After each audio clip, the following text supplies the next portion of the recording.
We've picked up bad habits in the last year. I'm guilty of it. We're all guilty of it as we've tried to get through the best we can.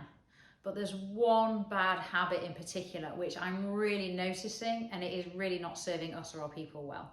And it's time to kick it. We've all heard this expression, be careful what you say, think before you speak. And you know what? We've tried so hard to do the right thing and say the right thing. But the bad habit we've picked up is bad language. And I don't mean swearing. We're not swearing at our people, and we're not coming with an intent to come with bad language. But since COVID hit, we've been surrounded by this noise and this rhetoric of, do the right thing with your people. We're using expressions that aren't helpful expressions. With habits, it's all about, you want habits that serve you, that help you. You don't want habits that slow you down or hinder you. But the language that we're hearing and that we're using is definitely not helping us or our people. In fact, quite the opposite. So let's look at some examples.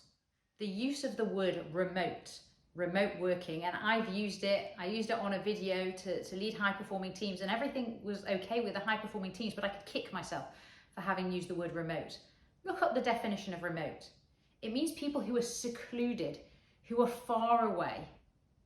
Why on earth would we want to use an expression like that when we're talking about people in crisis and bringing them back from crisis? So we need an alternative. Well, I would take virtual. Virtual's okay. We could be comfortable with a virtual reality, which is what we were dealing with and what we continue to sort of deal with as we come out. Let's take another example. Hybrid.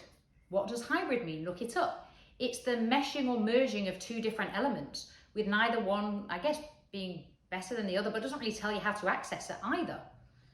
So why do I want to be in a hybrid environment? I can't relate to what hybrid means. In fact, if anything, it gives me FOMO because I want to be in the one I'm not in. And one more example, which relates to the use of the word flexible when we talk about flexible working. So again, look up the definition of flexibility, and it's about bending without breaking. So we want our people to bend but not break. And we're having conversations which are really, in the most part, not about changing shift patterns or hours of work, because we're kind of expecting everyone to work similar hours, but maybe in a different location. So 2 days here, 1 day there, this there, and whatever.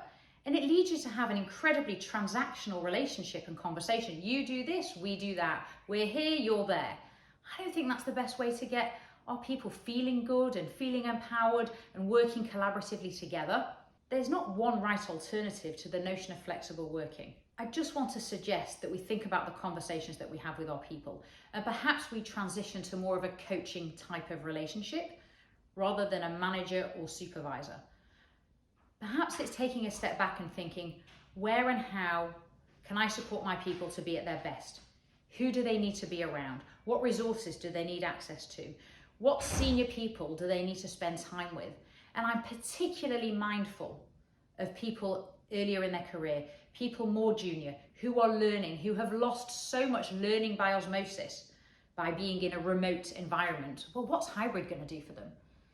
Let's have a conversation which is about how to help people be at their best, perform at their best. We need a new habit. That new habit is to be really purposeful with our choice of language. It is to be really purposeful with thinking about how our people will receive, hear, and feel what we say, the exact language that we use. Will it help us or will it hinder us in our relationship? Will it help us or hinder us in terms of our performance? What we say, does it best serve us as leaders? Does it best serve our employees? We have to make a vocabulary for our teams. We have to make a vocabulary for our organizations, which isn't dictated to by all the noise outside, which isn't about remote or hybrid or whatever. Choose language that works for you, that will get your people where they need to be.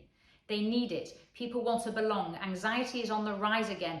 COVID cases are on the rise again. We're talking about hybrid. We're opening offices.